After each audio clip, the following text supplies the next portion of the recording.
Now, after years of economic treachery, Sleepy Joe Biden wants to ban fracking, and that's what he is. That's when we have the tapes. Remember, he said, oh, play the tape. This guy went for a full year. We will ban fracking. We will ban fracking, like 100 times. I could have this thing running for hours. I just show you a couple. When it goes on, Cecil B. DeMille. When it goes on, right? I just show you a couple. But he went for a whole year. We will ban fracking, ban fracking. Then he got lucky. Elizabeth Warren decided that she wanted to hurt her, you know, her person where the philosophies are the same. So she stayed in. Think of it. Elizabeth Pocahontas Warren. She would have, all she had to do is get out before Super Tuesday, and Joe would not have won any state, right? Wouldn't have won a state. She took the votes away from Crazy Bernie. And you know, Bernie is the best sportsman I've ever seen. He loses all the time, and he's happy. He goes back into Congress. Oh. Is Bernie running again in 4 years? Does anyone know? The press. Look, I'll ask the fake news. Well, they'll give you a fake answer. No, it's true. He's a tremendous loser. He is a tremendous loser.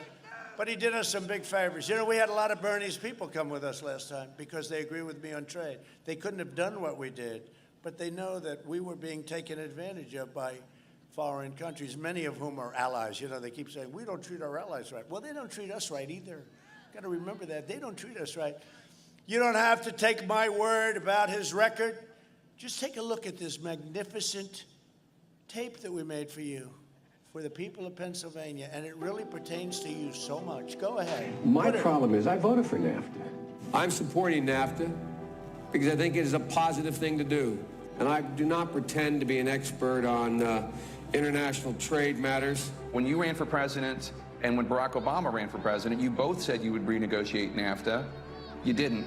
Trade agreements like NAFTA and permanent normal trade relations with China, which forced American workers to compete against people who are making pennies an hour, has resulted in the loss of 160,000 jobs. The president is absolutely right when he says that China has been cheating for 25 years and that Bill Clinton didn't do enough about it, George W. Bush didn't do enough about it, Barack Obama didn't do enough about it. How exactly are you going to negotiate that?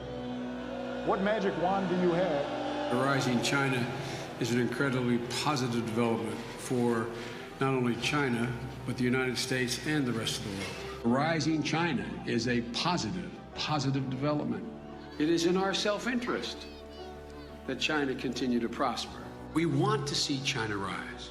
China is a great nation, and we should hope for the continued expansion. China is not our enemy. We talk about China as our competitor. We should be helping. The idea that China is going to eat our lunch is bizarre. The idea that they are our competition, they're going to beat us, is bizarre. China is going to eat our lunch? Come on, man. They're not bad folks, China's not a problem.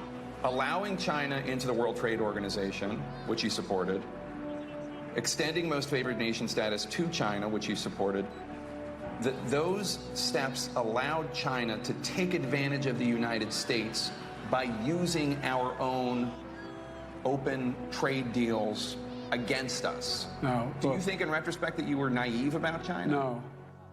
Today, we're finally ending the NAFTA nightmare and signing into law the brand new U.S.-Mexico-Canada agreement. Very special.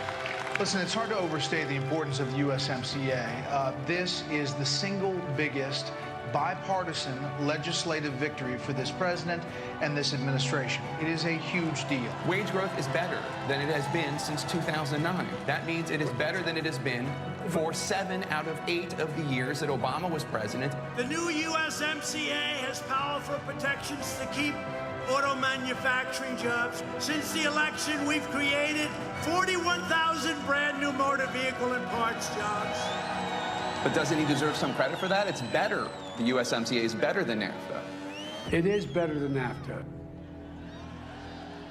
I never said I oppose fracking. You said it on tape. I did. Show the tape. Put it on your website. I'll put it on. Put it on the website. Would there be any place for fossil fuels, including coal and fracking, in a Biden administration? No, we would work it out. We would make sure it's eliminated.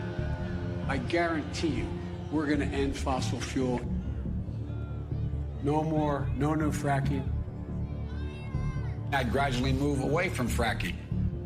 And I think it's critically important on day one that we end any fossil fuel leases on public lands. Well, like, what about, say, stopping fracking and stopping new pipeline infrastructure and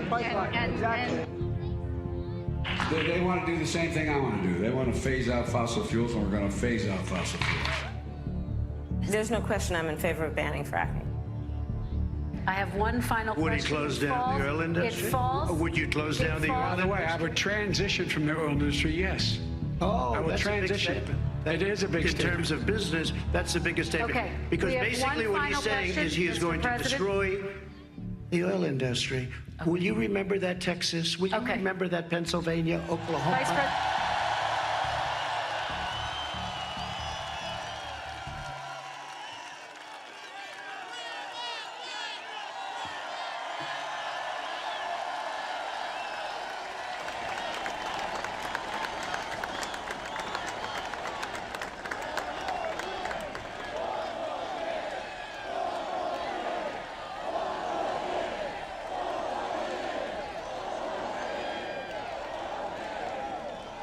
Goodbye, Pennsylvania. Thank you very much. Make sure you vote properly. No, I'm kidding. What do I have to speak about? Okay, he's going to destroy your economy. I mean, he said it. And then he says, he lies. He goes and says, for a year, there will be no fracking. Then he goes and he says there'll be fracking because he comes here. Somebody explains that you have 1 million jobs in fracking. And he goes, oh, I didn't know that. Oh, well, I never said that. For a year.